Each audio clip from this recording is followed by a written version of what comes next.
And that then brings me to the shocks. Now, what I would like to talk about is two shocks before I conclude. The global financial and economic crisis, with particular emphasis on the US, and then, of course, the Eurozone crisis, which is the ongoing crisis. And I will try and argue that both are related to these underlying conditions that I have mentioned in complicated ways. We had a very severe crisis, and it is not over. This is the most important thing I try to say in these lectures. I know it's not what I should be saying, not what people want to hear, but it happens to be true. And there's a very, very simple way of indicating this point, which I've used many times. If you take the output of the 6 largest developed countries, so it's the US, Germany, Japan, France, Italy, and the UK, and you set the first quarter of 2008 as the beginning, where did we get to at the end of last year, which is the last quarter for which we have full results for these countries? And the fascinating thing is that there are only 2 of these countries that have even got back to the starting line, namely, interestingly, the US and Germany. Both of them, however, are very close to the starting line, namely 1% above it. So after, from first quarter of 2008 to the fourth quarter of 2011, almost 4 years, they've just got back to the starting point. France is slightly below it, and the UK, US, and Japan are between 4 and 6% below the starting point and show absolutely no sign of growth whatsoever. They're completely stagnant at present. In fact, the US and Germany are the only developed countries to show anything that looks like a recovery. This is very remarkable. These are not normal recoveries for any of these countries. What makes it even more remarkable is that in policy terms, we have thrown the whole kitchen sink at them.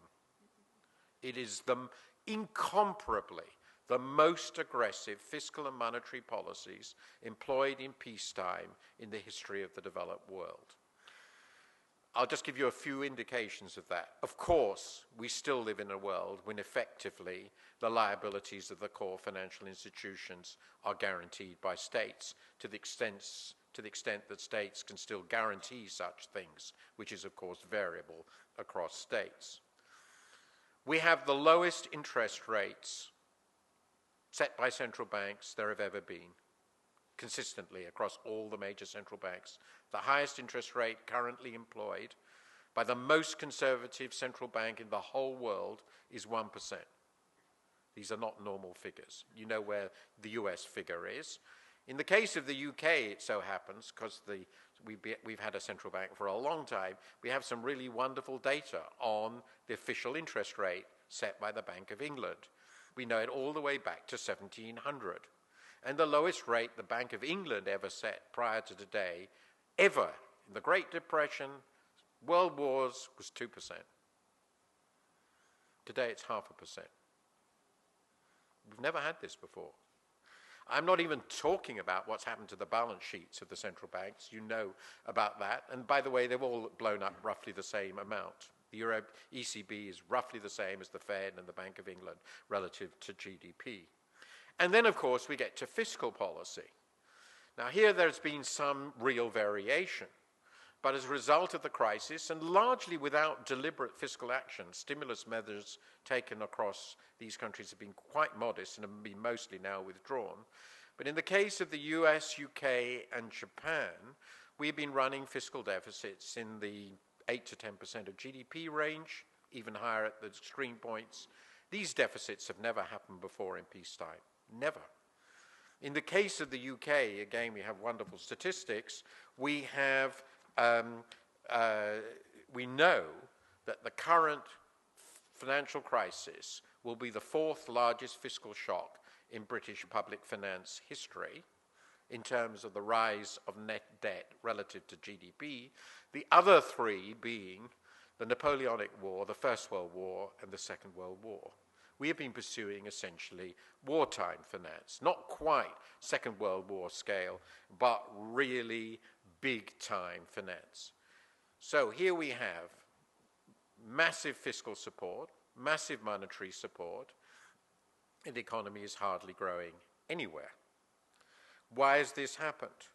I think we know why this has happened, because our economies became, in the time of the boom, extraordinarily and exceptionally over-leveraged, generating internal debt levels, particularly in the household sector, which had never been experienced at all before, associated with extraordinary rise in asset prices, which have since collapsed, generating large falls in the net worth of much of the household sector and eliminating their ability to borrow, at the same time as damaging the financial sector, which grew even more dramatically in its leverage than any other sector of the economy.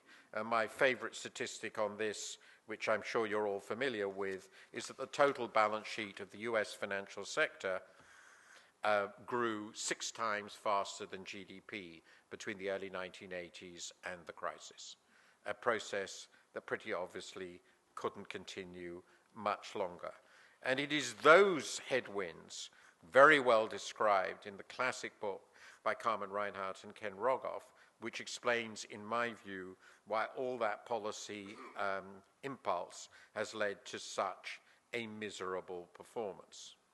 There is only one piece of good news about all this so far, which is that despite the very large rises in net public debt in the countries that have their own central banks, not in the countries that don't, with the exception, of course, of Germany, which has a very disciplined fiscal position since it didn't have a financial bubble.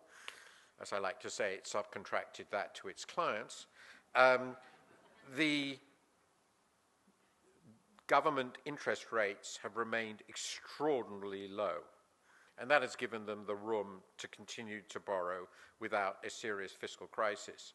And perhaps the best indication of the severity of those conditions is given by taking forward my little story on real interest rates to today. I'm sure you know that at present the real interest rate on index-linked bonds in the US and the UK, and by the way, France and Germany, is 0. A 0 real interest rate world is a really weird world. If you take it seriously, the value of almost any asset should be infinite, but I won't go into that. It is a puzzle that they're not higher than it is. But it is, I think, the best possible indication that we are in what I have described as a contained depression.